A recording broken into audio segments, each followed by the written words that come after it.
Like my brother tried to kill me with a garden hoe, and my dad sewed me up because he's a veterinarian.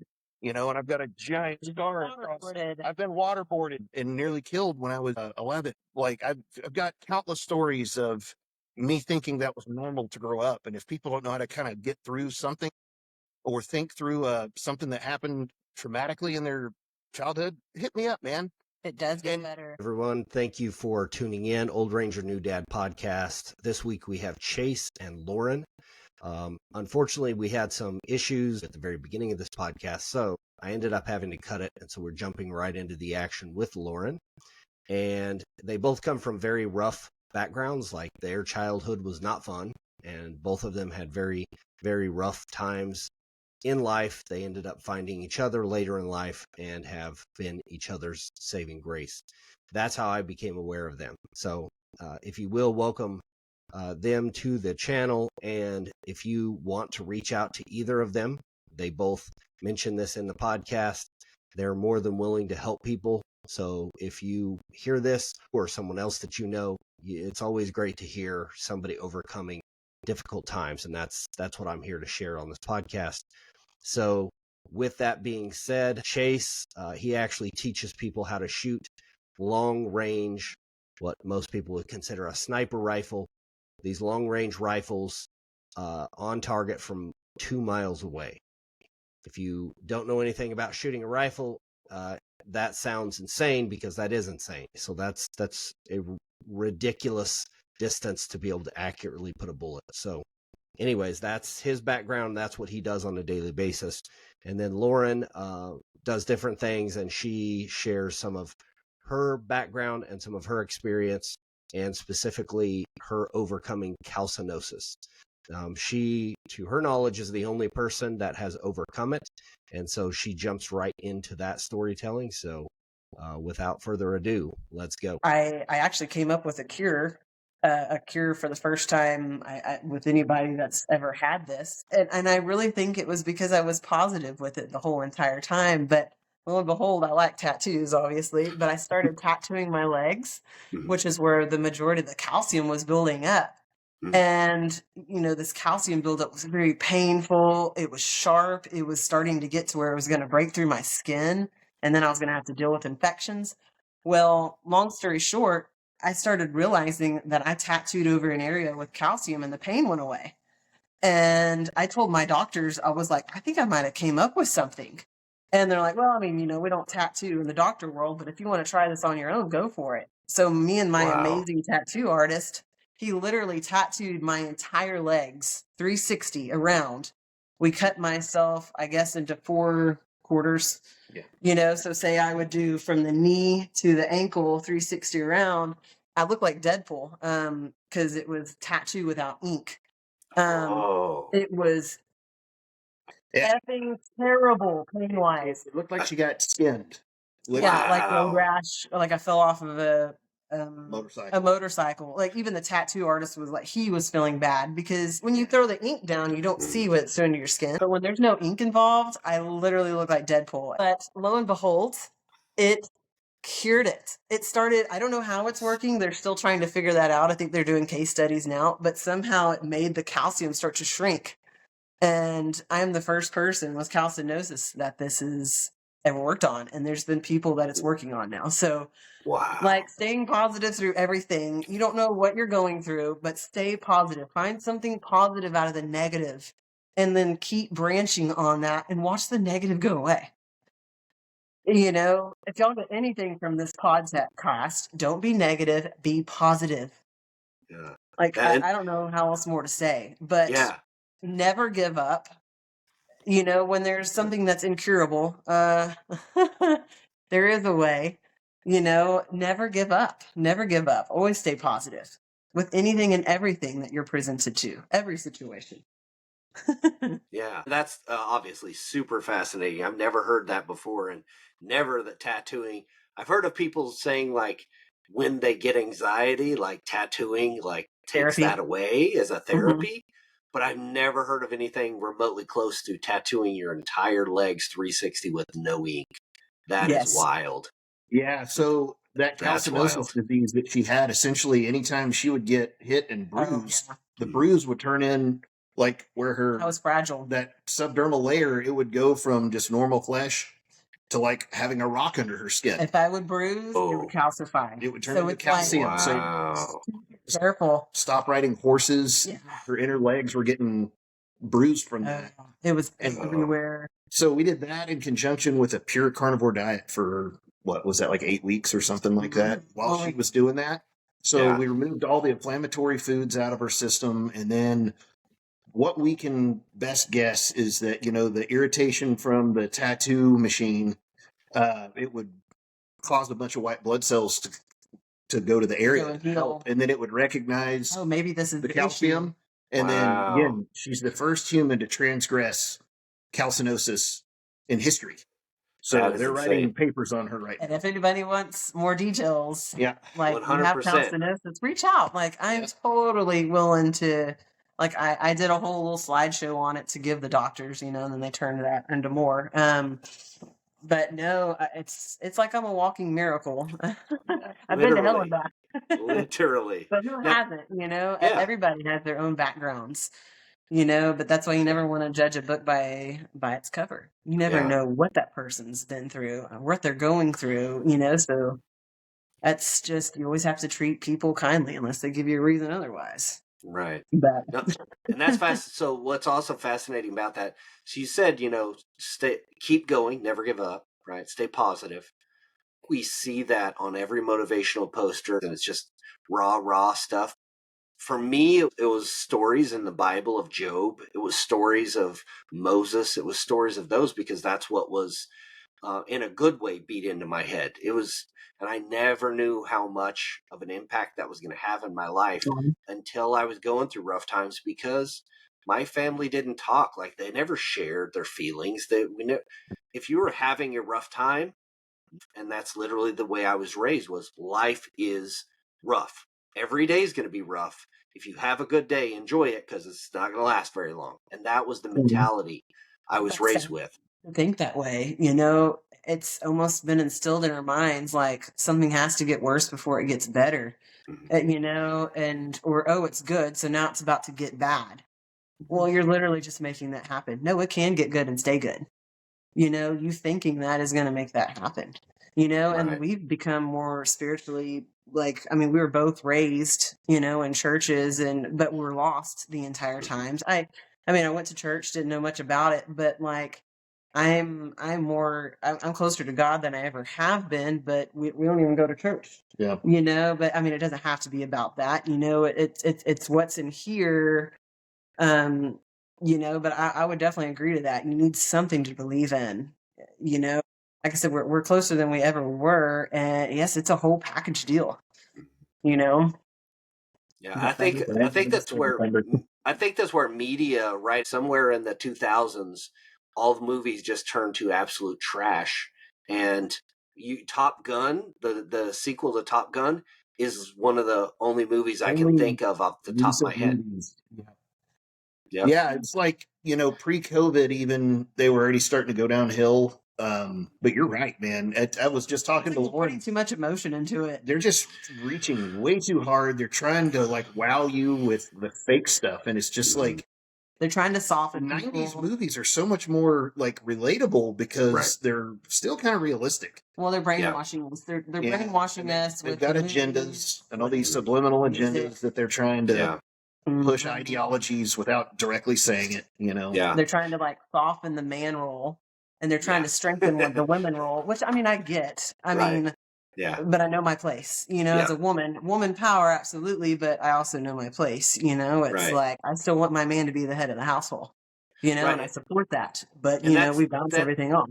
When you say, you know, strength and power, my wife is very empowered, and it has nothing to do with how much money she made last month. It's your character, and that's something that I talked about in my podcast of why I started this podcast, and I shared just a little bit. Like, my wife, the reason why I definitely knew she was the one is because when I was 8 years old, having, as I described to you guys, kind of been raised in the church, but my immediate family, my dad and my mom, were really good about focusing on what you need to look for in a spouse, because they know that one relationship is going to monumentally The biggest decide decision your you ever fate. make. Yep. Yeah. Yep. And of course, giving your life to Christ is the most important. However, that is a very, very easy choice. Do I want eternal life and Christ and forgiveness or not? And the alternative, no brainer, right? It's so, it, to me, we always say that as this obligatory, well, that's the number one. Yes, it is. Obviously. So let's skip talking about that as if that's some contention. In reality, the biggest decision you're going to make that you better focus on in a very disciplined, and it's not an easy choice, is who you want to work with, work toward, support and go through this entire lifetime with. And if you make that wrong decision initially, the cascade and the fallout from that, we could have a 40-hour podcast where I just give you examples of being a police officer, going into the living rooms of everybody on their worst day as they're having a domestic dispute, and them and their spouse is splitting up. And one of the reasons why I liked working the evening shift is because I was able to come into that, and everybody's explosive. They're at each other's throats. They hate each other now. And okay, calm down. Let me talk to you. Let me talk to you. And what I learned from that constant interaction every single day of getting people who are at each other's throats to pull back for a second and just go, okay, but is this going to help you? And getting them to just pause and go, this was the person that you loved. I didn't say that to them, but there was this recognition, there was this softness that once you got through to them, that they would get, and they would recognize, in my eyes, that this was somebody that they loved, and that them at each other's throats is not helping their children. It's not helping what they're going through tonight. And I would constantly have to deal with certain families that I was constantly going to. I think that is one of the things that opened my eyes, because I wasn't married yet. This was during the time I was a police officer, and I'm seeing this every day: is divorce, people at each other's throats, suicide. I had a lady commit suicide and did it on purpose while her husband was gone with her friends, so that when he returned home, he would walk in and see her dead with a gunshot wound. And it was horrible. And so I think that just really galvanized in my soul that I knew that I had to find somebody of character. And when I was 8, as I said, my parents focused me on character issues. So I wasn't looking for a girl who was smoking hot, had this kind of a waistline, had this eye color, haircut. No, I'm looking for a girl who loves God more than she loves me. That was the number one thing my parents beat into my head, and that's the reason I'm still married today. My wife loves God more than she loves me, and that's why we're still married. And what you see, and I mean, we went through it, obviously. I wasn't married, but I was in a relationship for, I don't know, it was like 6 or 7 years. We both ended ours basically at the same time and then met. But, I was in a relationship where I settled. I was treated well. But like 6 and 7 years, I never heard I love you ever. Yikes. Like that love wasn't there, but I settled, and I was like, oh, well, this is all I'm going to get. This is the best I can do. This is what you're supposed to do. Eventually we will get married. Like, I had to open my eyes and be like, okay, are you going to settle? Are you going to do like the typical, what everybody else does?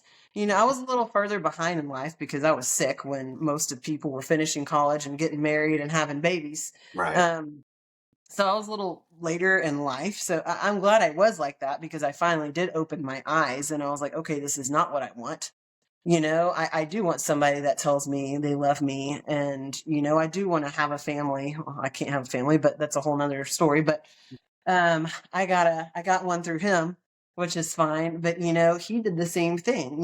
He's like, oh, and this is what most people do. I finish college or I finish high school. I need to find a person quickly, and I need to get tied down and get married and have a kid, and I need to get married. And then, oh, there's issues. Let's have a kid. Let's make the kid's going to make it better. No, it does not. It does not. And then you're going to create more issues whenever you do separate. And then pass that down. You know, Yeah. so it's just like so many people just think they have to, and then I'm sure it's especially the girls. Oh, let me just lock down, let me put on a show so he thinks I'm this best person and we're going to get married. And then it was like, as soon as that ring's on there, you hear all these poor guys. Oh, as soon as the ring was on there and the marriage was over, it's like they just wanted to have that fairy tale wedding, and then it just goes downhill. Yep. You know, and then you try and make it work, and then there's just so much struggle and anxiety and yelling. And my gosh, take your time. You do not have to get married right out of college. Like, what is the rush? What is the rush? Slow down, find out who you are, find out what you want to be married with. Like, if you don't love yourself, nobody else is going to love you. You need to love yourself first, and then find somebody that's going to match well with you. You know, it's so sad how you keep seeing this. Now, let's sit on that point for a minute. You said you have to love yourself. Obviously, I'm not disagreeing with it. But I want to drive the point home. So we've got a kid who's listening to this and they don't understand exactly where you were when you didn't love yourself, and how did you identify, how did you push through that when you met Chase? It wasn't this aha moment where he walks in and he wisps his hair and then you just have his beard. But I'm sure it was. But the Disney fairy tale of Tangled was not written about Chase. Although, what was it though? What was it for you that helped push past that? For sure. Well, we were both broken when we met each other. You know, we both helped put our pieces together. But there was that little bit of, oh my God, he is finally showing me what love is. I never had somebody tell me they love me like that. I always spoke love, you know, but until you get it back, you don't really, I guess, know what it is. Right. But having somebody that truly loved one another back and forth, we were able to start kind of put our broken pieces back together. Like I said, I was literally snapped in half, broken whenever I was in that wheelchair. I lost all my independence. You know, my father was just horrible my whole life growing up. It's like I had to find myself again, and you had to have somebody that had the patience to give you there, to be like, hey, you are worthy, you are good enough. Now you just have to realize it. You know, and we did that for each other. And it took a little bit of time. It's still taking time. I mean, we always have to like put ourselves in check, but we have way more good days than bad days. You know, I don't know how else to say it. You know, I'll say this one thing that's helped us in all of this, and me especially. And again, I used to be the my way or the highway type. I'm able to look at things from a different perspective as to where I used to want to acutely I need to snuff this out, but it needs to be done my way. And I'm not like that anymore. So anytime we even start to hint towards an argument, I try to switch gears mentally and tell myself, that's your best friend you're talking to. Keep that in mind, that she's literally my best friend. Would I speak with any kind of venom in my voice and like genuinely mean this to my best friend? No, I wouldn't. I want my best friend to be happy. I want my best friend to love me, but naturally, not forced. And that's something that's brought a lot of grace with I don't need to be the one to win an argument. And arguments aren't meant to be won. They're meant to be worked through together. And that's what we do. But my ability to just instantly switch gears, like, okay, that's my best friend over there. Let's keep that in mind before we say anything next. And try and be the devil's advocate and put yourself in each other's shoes. And that's what I'm saying earlier. You know, I'm actually able to be present now instead of just walling off and having my ideals and only look at them from this side. I actually look her in the eyes. I visualize her point of view from my point of view. And then she does the same thing. And like, there's nothing to fight about at the end of the day. We're working in the same direction. Yeah. Right. And typically, like she said, there's usually not a wrong answer. There might be one more right than the other, but they're very, very, very rarely wrong. And I think that's where a lot of people can have a fight that boils over unnecessarily long length of time. They just need to squash the ego and have enough humility to actually genuinely care about that other person's point of view enough to hear it through, quantify it, look at it from every angle, talk about it without expressing, raising voices. And I was really bad about that. And that's something I still work on every time, is trying to keep my voice level, because I was the youngest. On top of everything I've already said, I was the youngest of three. Not heard. And I was never heard because I was a mistake and reminded of that regularly. And then my opinion had no significance to it on top of that. So I literally had to scream if I was to even be looked at in any way other than negative. Yeah. So that's something I still continue to struggle with, is like the moment I start to escalate, and I escalate quickly, and I've learned to be better about that, but it's something I continuously need to be omni-aware of. So yeah. When you said that you were reminded that you were a mistake, because this is something that I've heard. I was told daily and weekly. And when they said that to you, they mean what exactly? They mean they planned. I was my brother and sister were both planned, and I was the mistake, and I'm just extra weight. Wow. So that's. Well, you should hear about my 7-year-old Christmas morning. No, dude, share it, because what I want, there are kids out there that are experiencing this, and this isn't talked about enough. I've heard this from a lot of adults that are broken, that are now in special ops trying to win favor for their dad, who are trying to be enough so that their dad recognizes them, and that, hey, now, Dad, that I've been to war 4, 5, 10 times, am I a good enough man now? And they're even if their dad changes, they still feel broken because it's never enough. Right. And so do you know who Tyler Gray is? I know that name 100%. Okay, so he was the producer for SEAL Teams, the TV show. Yes, that's where I heard it. He's been on Sean Ryan's podcast. Yep. And he now has a podcast called Two Fake SEALs. He just released a book called Forged in Chaos. And oh my gosh, I was just on his podcast, about 2 months ago. Okay. And I'm telling you what, you need to read that book that he just released. I've never had that view of insight from chaotic childhood, and how, like me, I listen to metal because I have to create chaos to find calm. Yeah. If you play slow country music, I'll jump out of a vehicle just because that's what my dad listened to. I mean, I will swerve in oncoming traffic to not have to listen to country. And I'm a Texan, shame on me. But, at the same time, I don't care either, and I'm unapologetic about all that. Right. And, but, that's just one of those deals. Christmas morning. That extremely, and again, it's normal to me. Let's just cut to it. 7-year-old Christmas morning. Again, my dad, embryo transferring cattle, veterinarian. No days off. No days off. So before Christmas, we always had to go feed, however many hundred of cows. And on top of that, calving season is right in that, in that time is right around Christmas. So we have, of course, a cow that's trying to have a baby, and the baby's backwards. It's coming out front feet first. Not a good thing. And we have to pull this calf.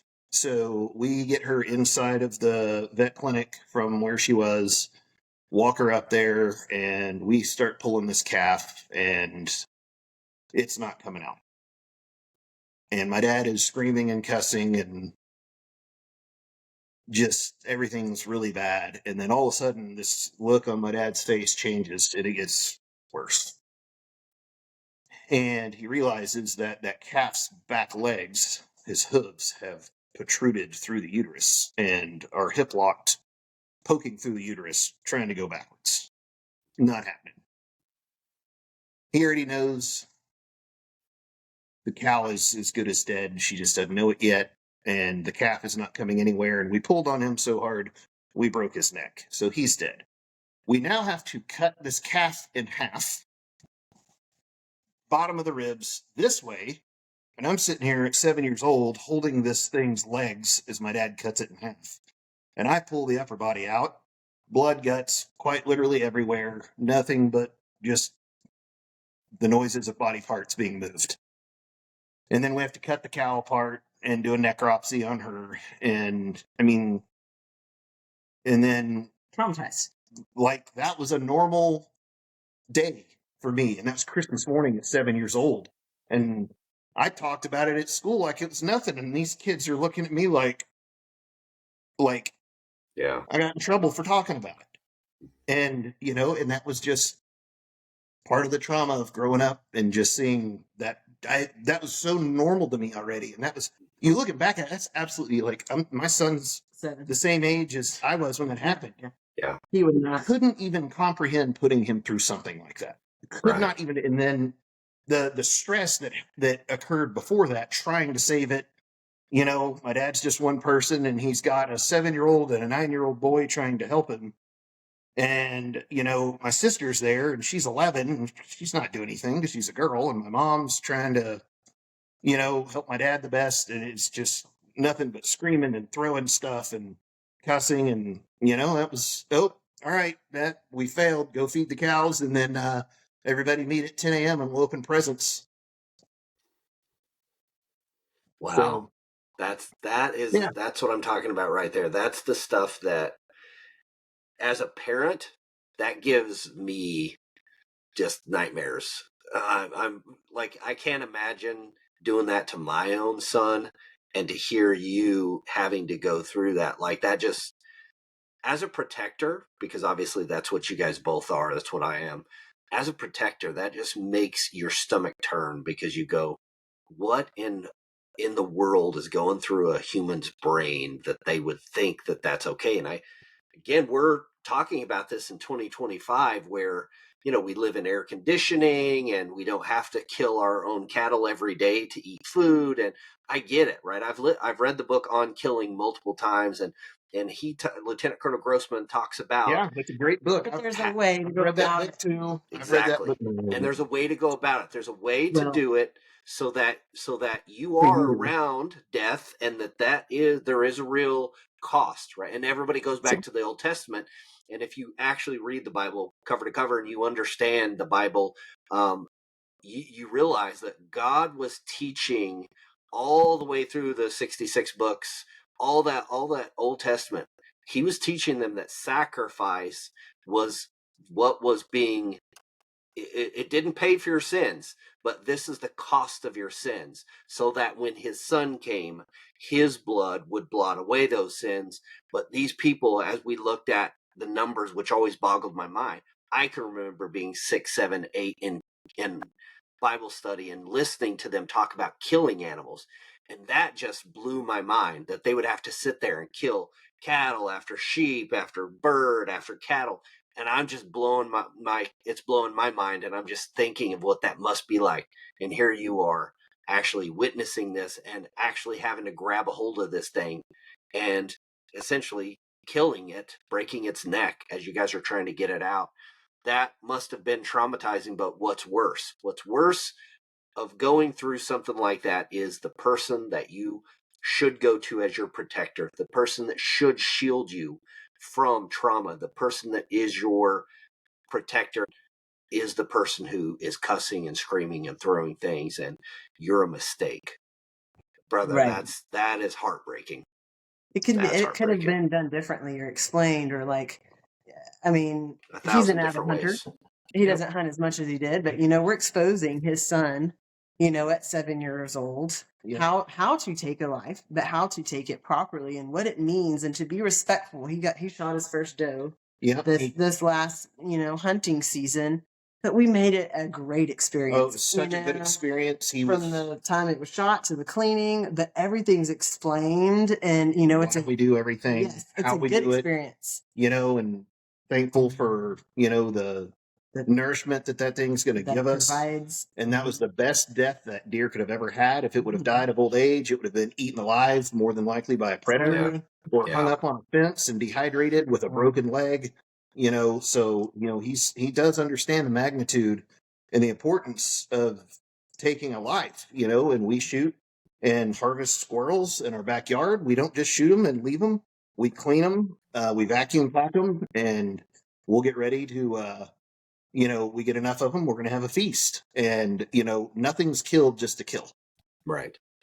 Oh, that's powerful. Lauren, you had alluded earlier that your father was very, very harsh on you. I honestly, I've blocked out a lot of my childhood. I don't really remember a lot. I do remember he was a hard worker. I mean, he was a good, hardworking man. He just was not a good father and husband. He would build stuff. He was I guess like a contractor. He would build stuff all the time. Like he built the barn for me to have my horses in. So like I did have a great upbringing. And I mean, it made me into who I was today. Like everything is a lesson, right? So if it's negative, at least turn it into a lesson so you can learn from it. But really he yelled a lot. So it was fun to have friends over because, then nothing could be yelled at, right? At least not while they were there. It was kind of hidden. I remember that. But I guess the biggest thing I remember was during the divorce that was finally happening when I was sick and in a wheelchair. There was a few things. I was having to go to get treatments and in the hospital. And I think I was in the hospital for like 5 days. It was like my first time to get chemo. He wouldn't allow my mom to stay with me because he was too selfish. He wanted her to be with him, like on overnight stays. I'm like 19 years old. Don't leave me in a hospital by myself. Right. I'm scared enough. I'm going through enough right now, but he's got to be selfish. All I can remember was him going around and wanting, it's like he was getting attention from my sickness. I remember that. And then I remember we caught him cheating on my mom. And he still denies that to this very day, even though he's married to the woman that he cheated on my mom with. But so it was like something through the stupid divorce. We have family property. It's a long 100 acres. And we lived in the house down here. We were restoring a house up on the hill that my brother and his future wife was going to go live in. Well, they weren't living in there yet because they weren't married. But during that divorce, he had to live there, I guess, or otherwise we were going to have to pay for him to be somewhere else. So like he literally drove by our house every day, back and forth from work. And he would hide that woman in his truck while he would drive by. And then like you could see them both walk out up there. But just shit like that was just, I don't talk to him today. I probably never will again. I tried a few times whenever, I got better a couple years later, and everything was always about him. I could tell that he didn't change. And like for those out there, those kids that keep trying to be something for their parent, that's a piece of parent, stop. Like and it's hard because it's like in the Bible, you're supposed to love thy father and thy mother, right? But if they're not a good father figure or a good mother figure, why keep trying? Why keep yourself in that underneath that negative cloud with that negative energy? Just it's you can't choose your family. We've met friends that are closer family to us than our own families, and that's okay. We're not trying to make something out of, what am I trying to say here? Yeah. That's never going to be. Yeah, we don't feed the energy that's not reciprocated. Yes. Right. So it's like you were saying, like a lot of these kids are like, oh, I'm going to go to an army and I'm going to try and make something of myself to finally make my father proud of me. Why? No, make yourself proud. Yeah. Like that ship has already sailed. You will never make them proud. You need to make yourself proud. Do what's going to make you happy. And Seth, this is, kind of an ironic story of exactly what she's talking about. When I finally had like, okay, clearly shooting is the path that I need to be doing because I do that better than anything else by orders of magnitude. Find your And, talent, and do it's it. very easy, and I don't feel like I work. So when I decided to do that, like I said, when Lauren and I first met, she was breadwinner at that point, and we made it work. And of course, I have to have humility and just be okay with that. But we came up with a game plan. We looked at the bigger picture, and that's another thing is a family. We always, always, always play chess, not literally, figuratively. Yep. Play chess, not checkers, with all the moves in your life. Always play the long game. Yep. And win the war, the battles don't matter as much as the war, obviously. And I don't need to tell you that coming from your background. But when we started applying that mindset, my dad got diagnosed with Parkinson's and Alzheimer's. And it's actually, when you have both, it's called Lewy body syndrome. And so your mind and your body go extraordinarily fast. From diagnosis to death, it was like less than 4 years. Wow. And how old was he when he died? He was young. Yeah, he was 10 days before his 67th birthday. Yeah. So he died February 5th of 23. And literally, I was driving my son back to his mother. I could tell you within a square foot of where I was when my brother called and said Dad died. And I had my first major money-making contract through my shooting company the next day. So that, that check mark that you want from your dad is like, oh, Dad, I did this thing and nobody pushed me. I did it on my own. Right. And, to never get to hear the joy in my dad's voice, that hurts. So that doesn't go away. That doesn't go away. And that's what kids need to understand is so I grew up as a obese child, not my entire childhood, but basically once I was, I don't know, probably around 6 or 7, I started gaining weight because we ate crappy food. And when I say this to my wife all the time, I'm like, I'm still a fat kid.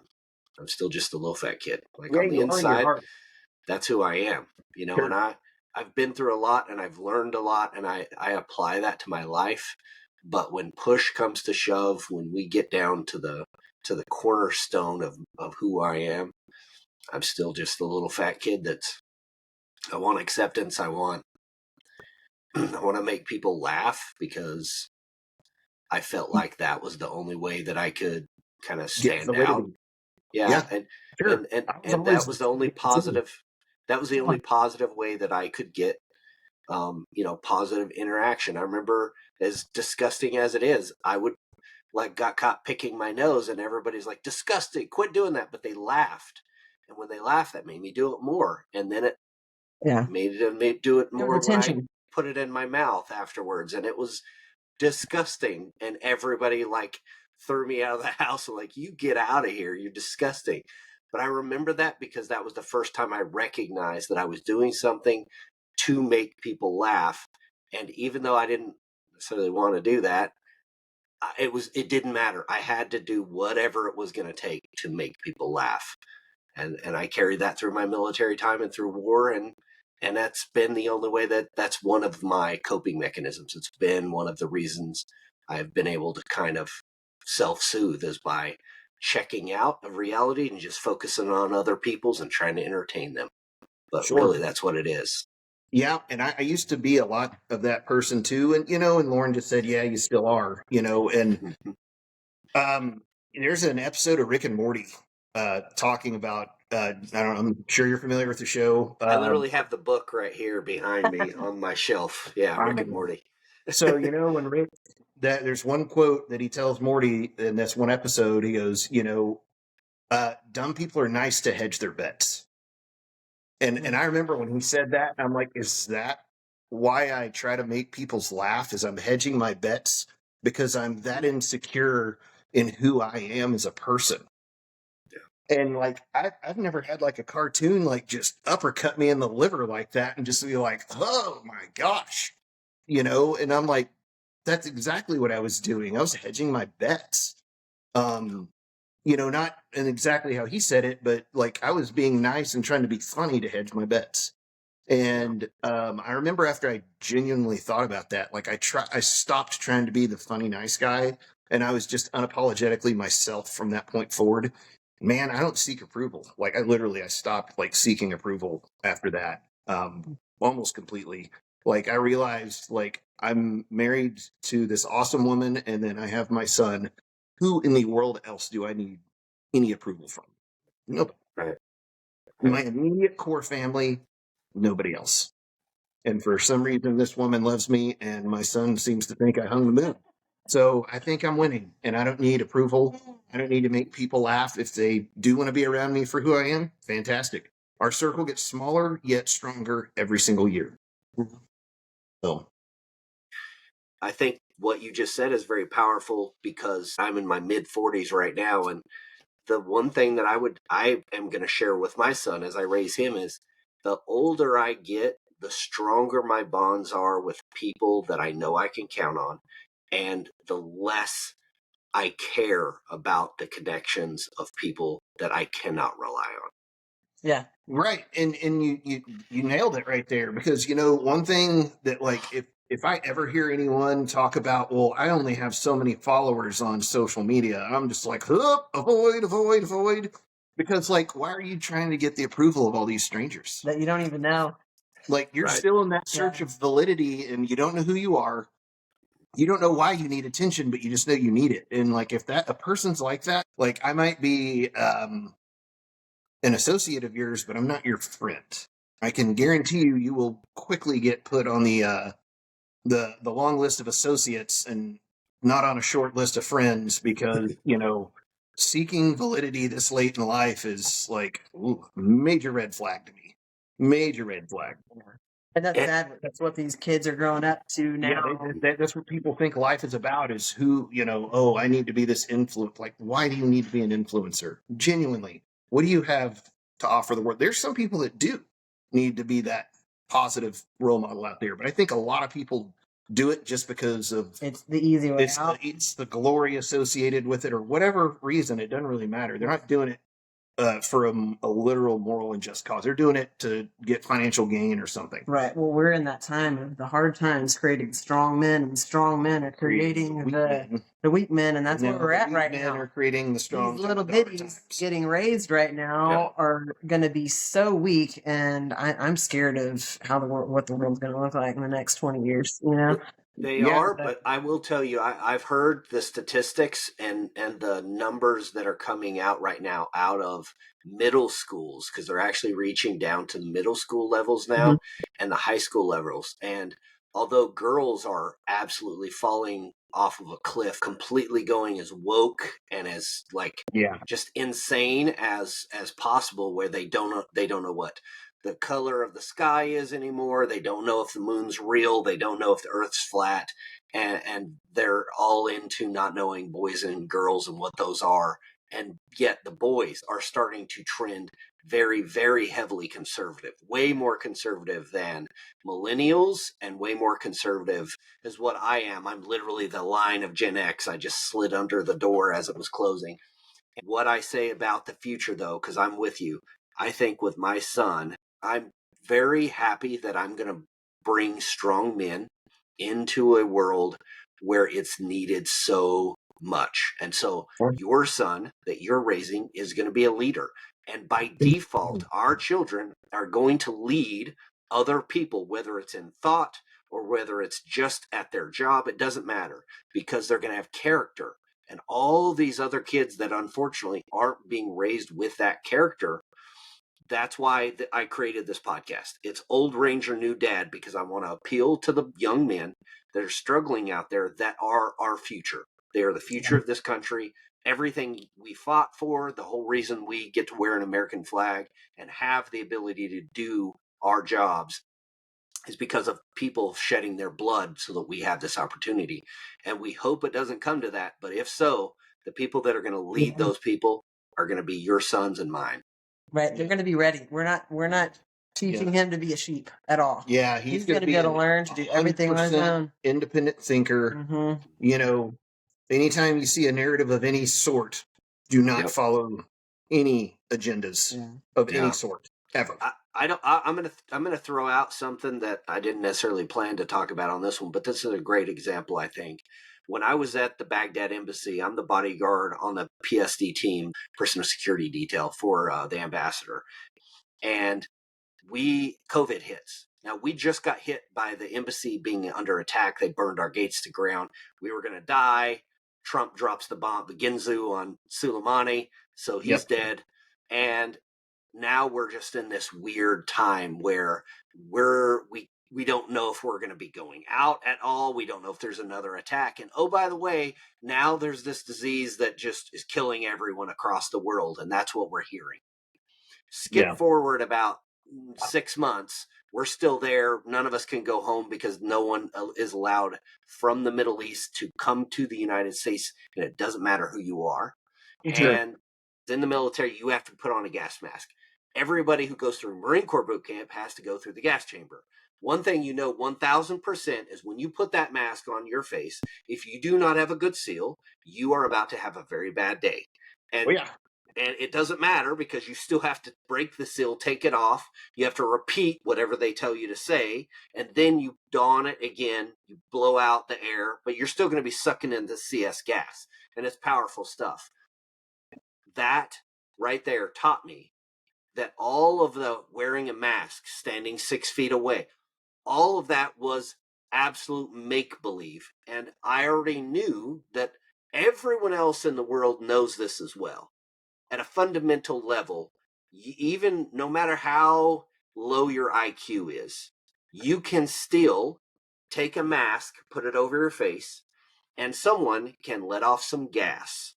And you can smell that gas, which means you're not protected from anything going into your mask.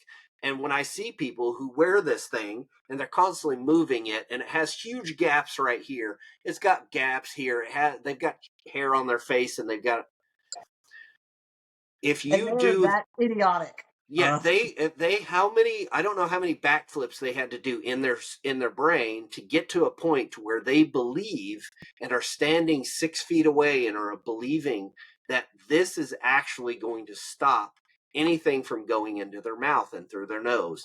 We never wore the mask. Not vaccinated, just not vaccinated. Never wore the mask. Like anytime someone at a grocery store would say something, I was real quick to get up in their business. Right. And then we just completely refused. We knew it was bull crap. We're lucky to be in a small town. But we're lucky to be in a small town in Texas too. Right.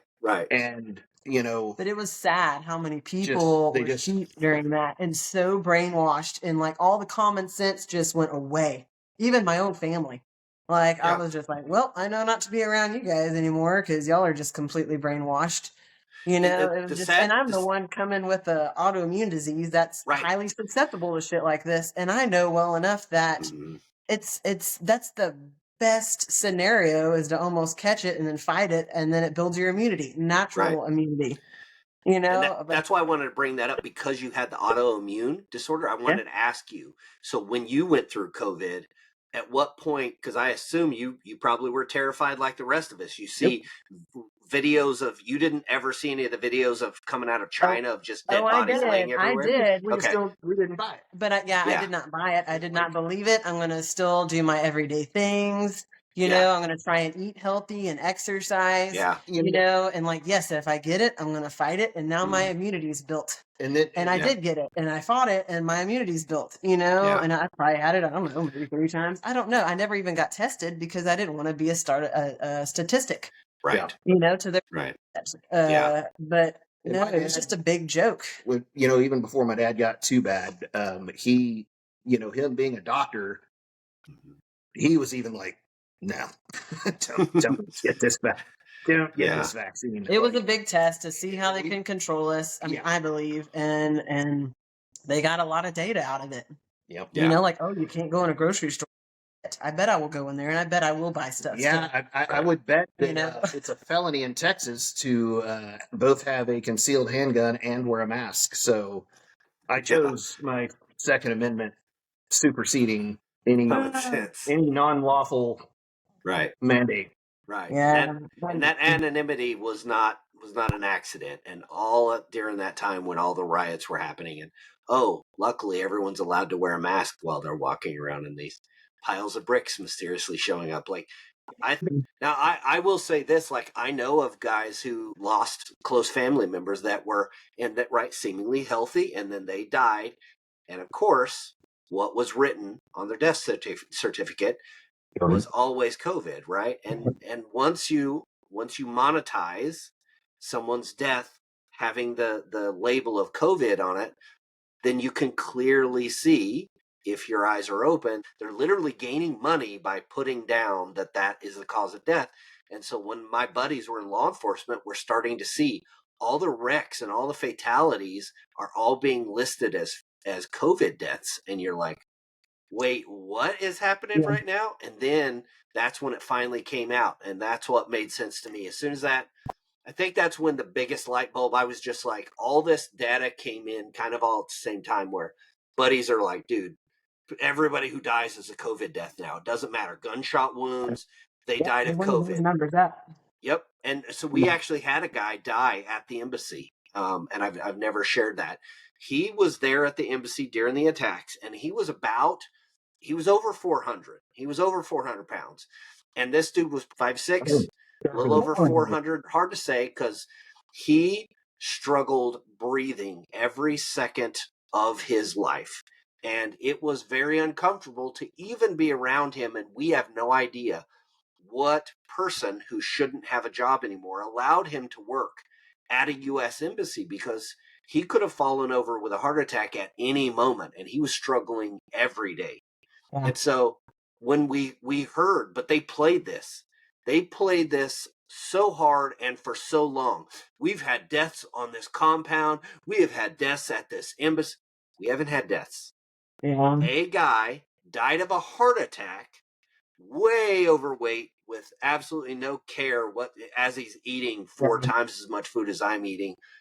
His life, unfortunately, was cost of that, but he didn't even actually physically die there. He went home and died there, but they still counted it as an embassy death and still tried to placate it as though we're all like in this together. We all need to be lockstep, holding each other's arms, holding each other accountable, wearing our masks to make sure everyone's safe. And I was just like, how is everyone here just not refusing to use any amount of logic whatsoever? And what told me as an example, they would come into our housing and they would clean up after somebody was tested positive for COVID. And what did they wear? A full mop suit with a full mask, head to toe, feet covered with boots, hands covered with gloves, completely sealed. That's how you know they didn't just throw a mask on and go into cleanup.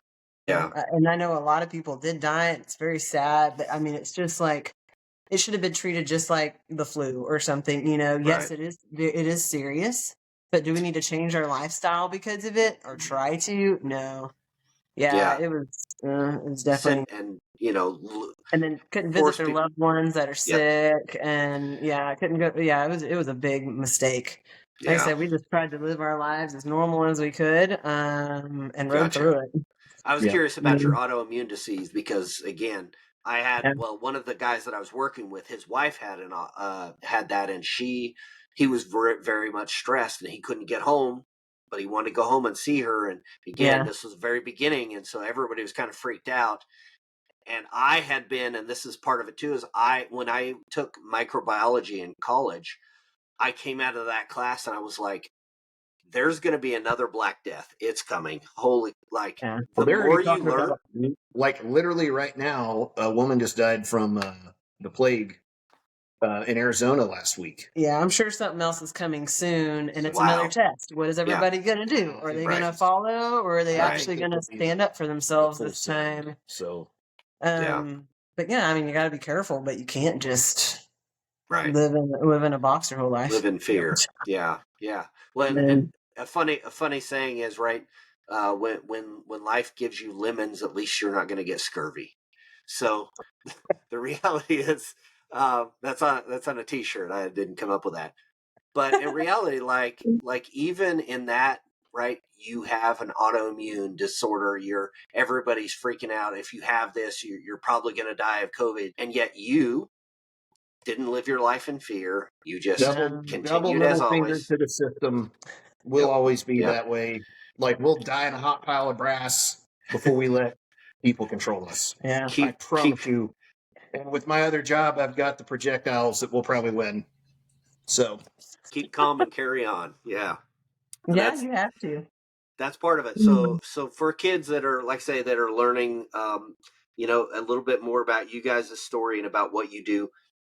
Obviously, again, I want you to share, with us what you share with your own son. And so you guys were able to come through all of the different struggles and, overcoming the odds. You came through some very rough times with your families, I'll put it that way. And you came through relationships where you're being treated poorly, or it was definitely not the right type of a relationship. What was it when you met each other? What was that moment for each one of you individually? This question, what was it that let you know that was the person?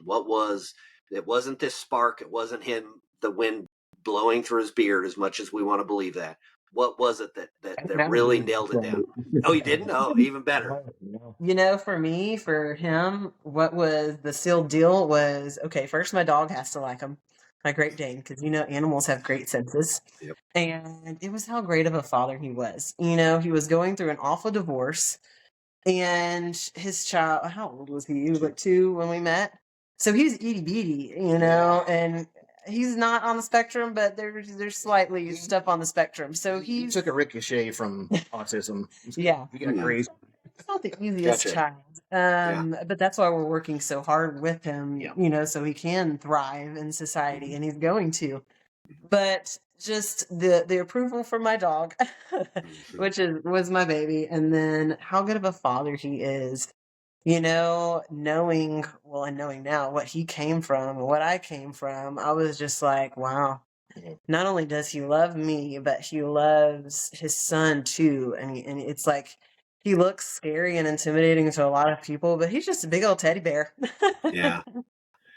He is. And that's what won me over, And Chase?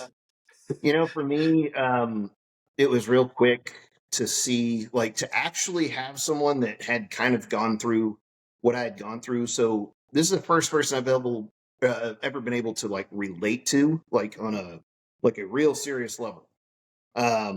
So we already kind of had the same defense mechanisms when we got triggered, which honestly turned out to be a good thing because we handled things the same way. And I was able to actually recognize that in her body language and everything. That helped me a lot. So I was able to communicate with her instantly better than anyone I'd ever been able to, and kind of get to the root of the matter. And then, like she said earlier, I'd never been truly supported ever in my life by a single person that was just didn't matter if we were renting half of a doghouse to live in or if we had won the lottery. I just knew she was going to be that same person no matter what. And she was going to die defending me, whether I was right or wrong. And I recognized that pretty soon, and I just had never experienced that before. And honestly, it's hard for me to handle because I didn't feel like I was worthy of such love. Why would this stranger love me this unconditionally when my family necessarily didn't? There was always terms to love and family. And this woman just doesn't matter if I was going out and doing good, or if I was failing at what I did at the time, it just didn't matter. Like, she was there. From your ex-wife as well. Like, what you think is that fairy tale wedding, you know, you know, you get out of school and you get married and you have a child, you know. I feel like, I mean, you were hopeful that it was going to be the thing, and it turns out to something you're not. And it's like, you almost, like, I remember when you first met me, you were almost like, I don't even know if I want to get married again. Yeah, I was nervous. I was very gun shy, but it was just really her full, like, there was no doubt whether she had my back or not. That was that gave me an air of confidence that I never had been able to tap into in my life, and it seemed like no matter what I was doing, I couldn't fail. And turns out that she was right, and I was able to commit to something all in while she kind of financially supported us. And then I got this other contract that just completely tipped the scales, and now, you know, she doesn't have to work right now, and, you know, she will find, like, and let's go back to her Reiki stuff. You know, I was very like, man, I don't know about this. At first, I will 100% be the first to say, every time she's ever worked on me, it has not only worked, it has, like, dang near fixed what the problem was.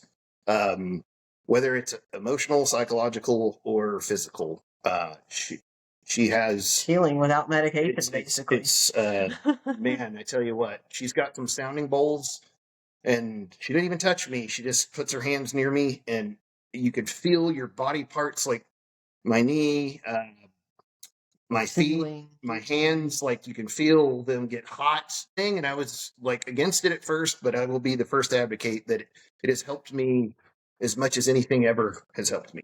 Very, very thankful that she's going down this path, because it's not just something that's helping veterans and whatnot. You know, she's helping herself and our family. You know? Like, it works on my son quite a bit. They're great guinea pigs. Man, I tell you what, my son's extraordinary. Like, he had no idea what was going on the first time he got it. And then if you saw the level of calm on that child, who is extreme. Yeah. That's another thing we've had to work on and get over. It's like, hey, you got great ideas, I got great ideas. Let's work together here as a team to help this kiddo. But, you know, it's like we're fighting the other household, and I feel like we're making such great progress when he's here with us, mentally even. Oh, my gosh. Emotionally, you know, confident. We've got such anxiety that he's not good enough. It's like, where do you even get that from, kiddo? Like, you're amazing. Like, you just need a little one-on-one practice, and, you know, you're going to be just fine, you know. But we've got a great package deal here. We've been having fun. We've been growing so much as a family. Like, I am looking forward to what the future holds. Yeah, it's very exciting. You know, and we're just trying to live in the now, the moment right now. Don't live in the past. Don't let the past define you. Live right now. You know, get you a vision board up. You know, get those goals, get those dreams, and stay positive, and get towards that. Like I said, don't let the past define you. Don't let people define you. Be yourself, you know, and see what you're going to become. Since you mentioned it, that's a great question. What's on your vision board? What does it look like for you guys moving forward? We were both born and raised out in the country, and right now we're living in town, you know. So on our vision board, you know, we've got a big piece of property, you know, we've got a 2-story house, we've got a tank, we're going to have chickens and cows and horses, you know. It's like, that's what we want. We want our little oasis to where we can almost kind of hide from society, you know. Yep. Like I said, it's self-reliant. That's awesome. Not completely off the grid, but off the grid enough to where, I mean, we're not letting social media influence us and define us. You know, I think we want to be who we are. This next generation, I think if there was one thing, and they could just learn to be self-reliant for a little while, it would be so addictive to them, and they have no idea, because it's hard work, right? And they would never want to do that. While you're scrolling on your phone, you don't want to do that. But if you were ever to actually put that down, probably not. Right. Most of these kids cannot live with their phone. Like, we don't let his son play with phone. Technology. He doesn't have a tablet. And then every time we go to a restaurant, you just see these kids with these giant earmuffs on. You know, like, communication has gone out the door. Families are just burying their phone at the table. They don't even communicate. Yeah, our phones are down. We're communicating amongst ourselves. We don't get anything out when and all we do is just, like, we tell my son, like look over at that kid, and like a kid will literally be like drooling watching their tablet, just like just popping bubbles on a screen. And I'm just like, do you see how bad that looks, Canon? And he's just like, How are you? gosh. I feel sorry for the dating community. Oh, Yeah. Hey, We could go speaking down this of, rabbit hole more. speaking of, which dating app was it that you guys met on again? We didn't. Exactly. Well, I That's the guess I joke. saw him on Facebook going through a divorce, and I was like, oh, he's available.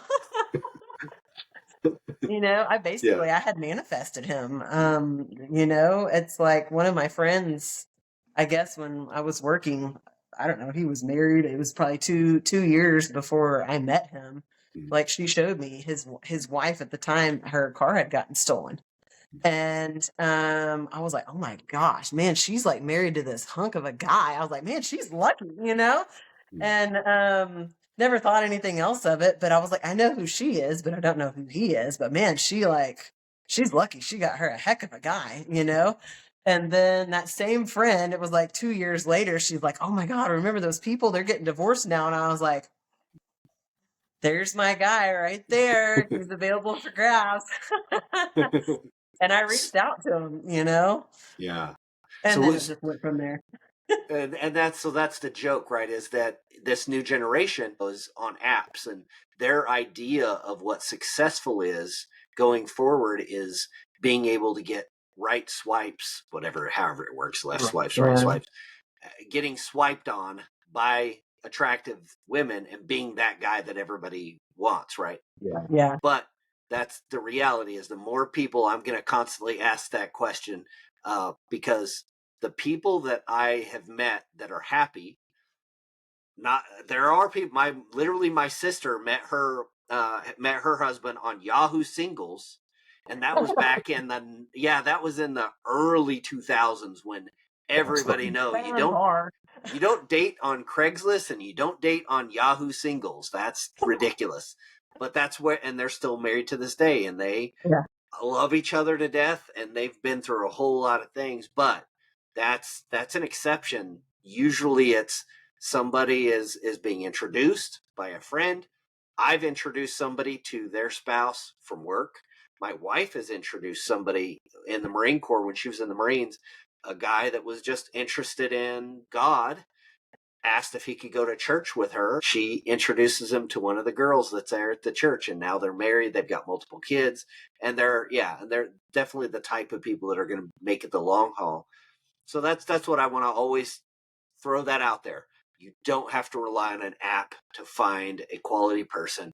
More likely than not, it's going to be a friend. To a lot of like type people on there, but at the end of the day, like, are they being honest on who they really are? Yeah. And that's, time will tell. And I'll be the first to admit, that social media swallowed me up for a while, we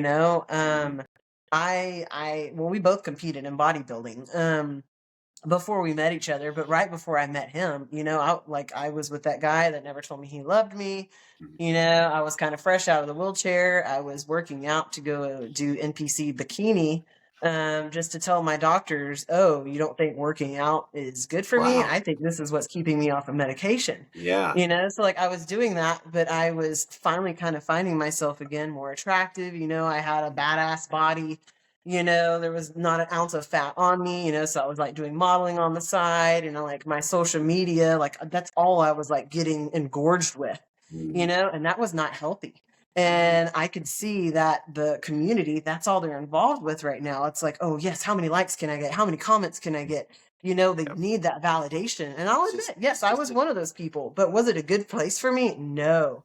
It made me somebody that I wasn't, but I did learn from it, and it's like, boy, you don't see me doing that anymore. I don't want that, and it's like those that are trying to find, I guess, their soulmate. They're like, if you're looking for somebody and that's how their social media is still, I don't think they're ready for a serious commitment yet. They're still seeking validation. They don't love themselves yet. They need other people to love them still. So they're not going to love you yet. Yeah, their image is more important than their character. Yeah. If you're looking, I would avoid those types of people. Yeah. Well, and I think that's the hard part, right?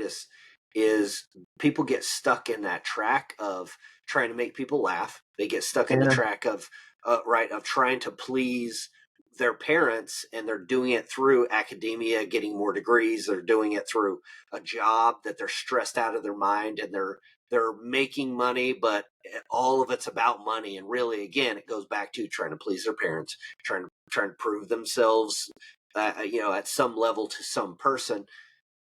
But it's the people that you're meeting throughout your life that are stuck in that lane. Sometimes it takes somebody to reach out and be like, hey, just so you know, you don't actually need to please your parents.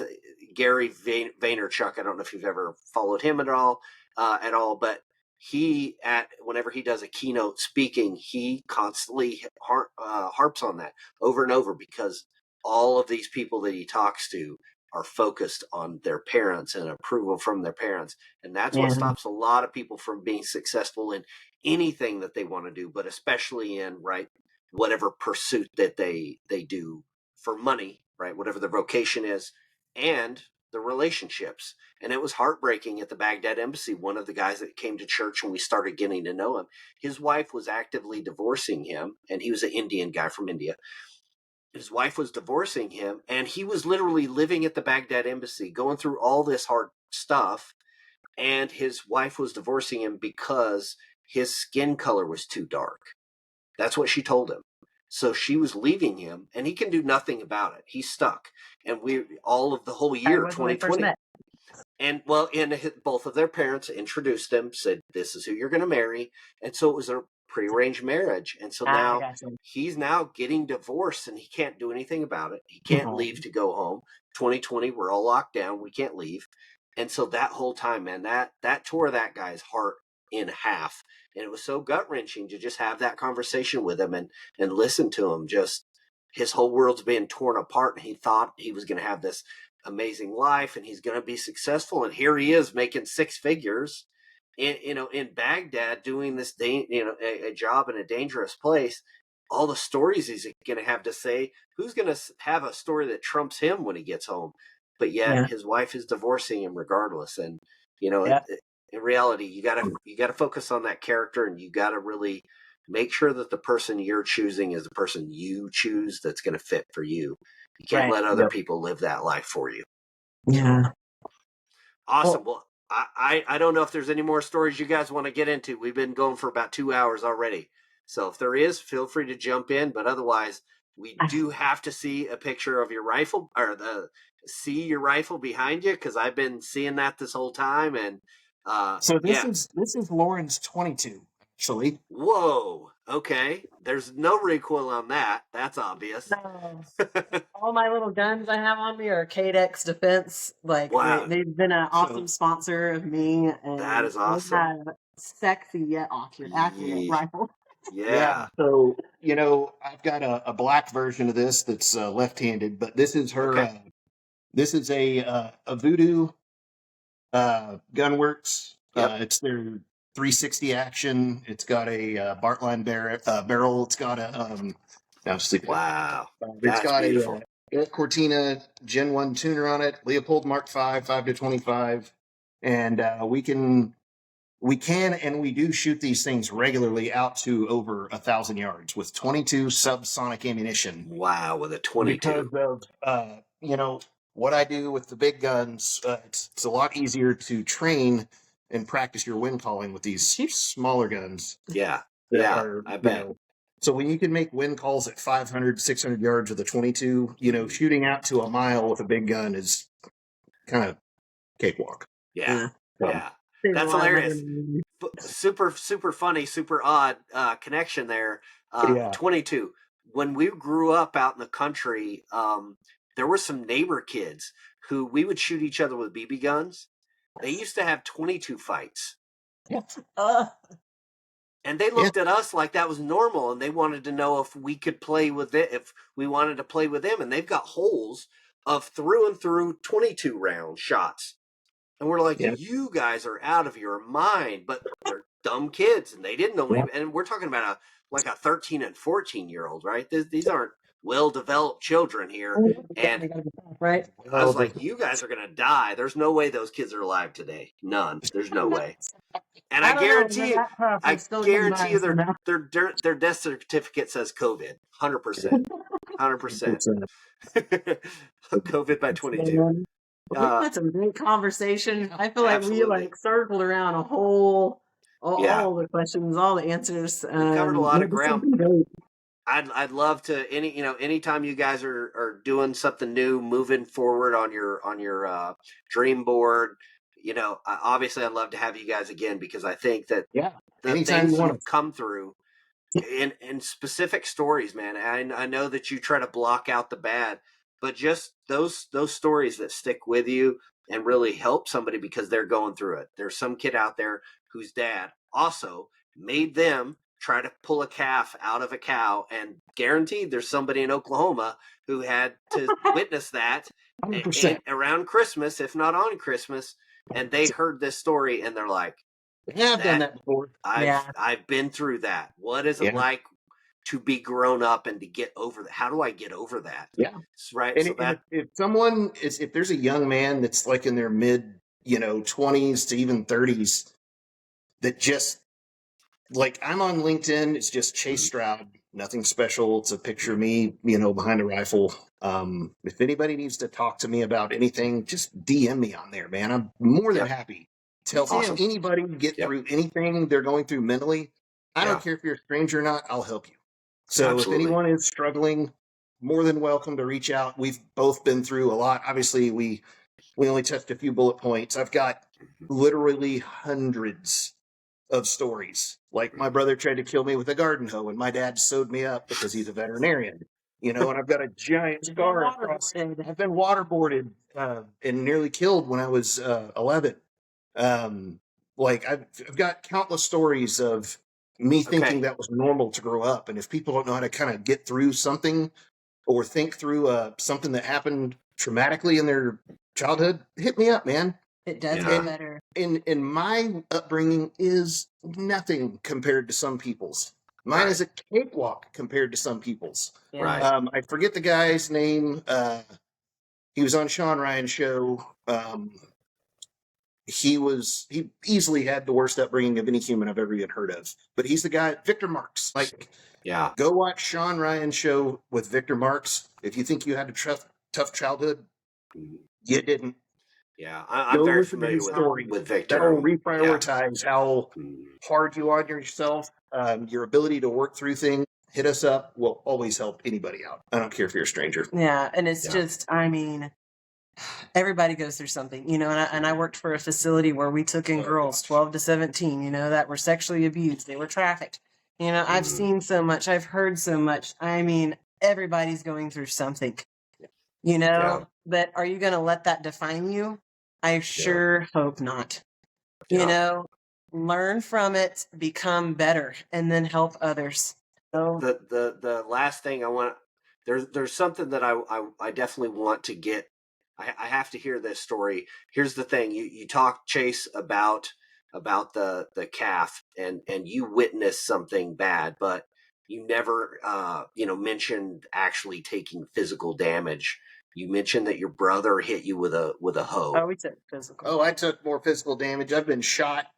I've been beat more times than I can even begin to tell you. Knocked unconscious more times than I can even begin to tell you. By your father or your brothers? Both. Dad and brother. Brothers' friends. Brothers' friends. He's 2 years older than I was, so they obviously had a leg up. On strength and numbers both, and intelligence. So but this happened when I was pretty young. I was only, I think, 5. My brother was 7, and I was playing with my toy trucks in a sandbox. And my brother had a garden hoe, and he was told to get the stickers out of the sandbox for us to play in. And he had zero interest in it until I started playing in it, and then he declared it as his own. And he got in trouble for that. And then he was like, oh, you got to go get the stickers and go get the garden hoe and weed the stickers out. And he came up from behind me and hit me in the top of the head with the garden hoe. just completely laid my head open. It looked like I got shot. I remember the look on my mom was mowing the lawn, and I remember like staggering up to her and the look on her face of terror, and she jumped off of the mower and it just ran into the side of the house and died. And then the next thing I kind of remember is my mom like kind of I got double whammied on this one. Because my brother was running from my mom while my mom was holding me. She ran around a corner to hit my head on the wall. Then I remember my mom sitting in a chair in our kitchen, holding both arms around me and squeezing me as tight as she could, while my dad sewed my head up with cow sutures, and it felt like shoestring, and a giant curved needle that was literally about the size of my finger. Yeah. And yeah, that's just one of 50 physical severe injuries I took as a young kid.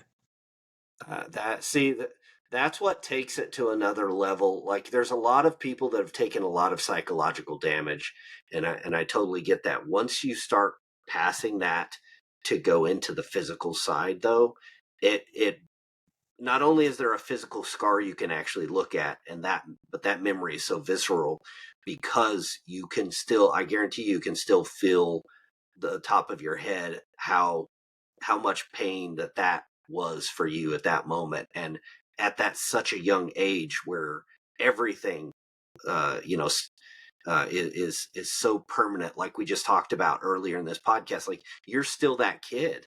Like on the inside, we're all still the little kids that we were. And for you to have to go through that, I hurt myself one time. I actually tripped and split my head open, but it was because I was throwing a temper tantrum and I tripped over cowboy boots and fell onto the corner of a coffee table. Yeah. But I don't remember that. I remember being in pain, and I remember one time just being in so much pain and screaming, and everybody was freaking out. But I didn't remember what that was. My mom told me that story later. But the reason why I had to bring us back here for that story, because my cousin, who's actually my uncle, so I grew up with a cousin uncle because he was way younger than the rest of my uncles and aunts, but his mother actually was the oldest child of my mom and their family, and then she committed suicide. So now my grandparents had to adopt their grandson, and so they never told us. So they raised us as though, because he's going through school, he's only a few years older than the rest of us. But he was such a horrible person that he would take me and my cousins out. And you talk about your brother when you said your brother's friends. So what they would do is they took us out in the woods and they found a pit that was natural, that the water had just washed out a gully, but it was this perfect little pit. And they would sit up there and they would bring kids from school to come fight me, to come fight our cousins. And then that was a sport. And so they would bring us down and push us into this pit and say, if you don't fight, I'm going to beat your skull in. So fight. And I would never fight. And so this other kid who he was about my size, they would always bring him because he lived right down the street and we're out in the country. They would bring him over and he would always be more than happy to punch me right in the face. And he would punch me and punch me and punch me and punch me. And then eventually, once enough blood came out, my cousins will tell the story. I'll have to interview my cousins on this one. But then I would see the blood and I would just scream and bloody murder. I would chase him and I would pound his face in, and they would have to stop me. And that's what, when I look back at my childhood, my parents had no idea that had ever happened to me because nobody ever talked about it. Yeah. My mom listened to a podcast that I was on recently, and she's like, I don't remember any of that. I'm like, oh, I'm quite aware that you don't remember any of that because that's how uninvolved you were. Right. You know, you refused to see what was right in front of you. You chose to or ignore. You're too afraid to speak up. Or she was too scared of my dad to say anything or do anything. And just put on the blinders and pretend nothing happened just to keep the peace. Wow. So, this is what it is. It is, and going forward, right here we all are. We've all had terrible experiences in our lives. That's the point of my podcast. I want the young kids that are growing up and going through rough times to know there's other people out there that are going through rougher times, and that's not something that's going to give you any real comfort. But just know it actually could be worse, and And it will get better. and it will get better. And that's the point, right? All over the world, people are suffering every day. In our country, you are going to eventually get a little bit older. You're going to have autonomy. You're going to get out. And man, get out of that house. The people that get stuck mentally, that are mentally locking the jail cell from the outside, they're literally reaching around and locking themselves in jail every day by staying in that house with people that are domineering and not even physically abusive, because there's so many people out there that aren't crossing that line, but are keeping their kids mentally beat into the dirt. And those kids are never experiencing real life, and they're getting older and older. And everybody's talking about this epidemic of all these young men that are refusing to grow up. There's a whole lot of abuse that's going on out there, and it's not natural. And you can't blame this on the economy. This isn't the economy. There's a reason these young men are choosing not to get married or choosing not to form relationships. And to me, what I see is a whole bunch of young men are being told this, this horrible tale of, oh, beyond that door is certain death. And so you see the man, he goes before the firing squad because at least he knows that he'll die of firing squad rather than the, are you familiar with that story? It's a super old bit told a million times. They would rather choose the known death over the unknown fear of what it could be out there. And in reality, what was the unknown fear? Freedom. And so you don't know. Once you get out on your own, though, you can make a great life. And if you can find someone who's been through stuff too, you can become each other's, stronghold. You can be each other's strength. And we have each other's backs. And that's what you guys are. And that's why I love having you guys on the podcast and sharing all these stories. You guys have come through so much, and you're going to continue. And I love to see that. And just stay strong. Keep sharing your positive message. And Lauren, no matter how many creeps message you on LinkedIn, just keep posting. I know my wife gets them too. All right. Well, hey, we're going to go ahead and call this to an end. What I want to say is, again, you guys are always welcome back. I love having you guys on, and just keep sharing those positive messages and being an example out there.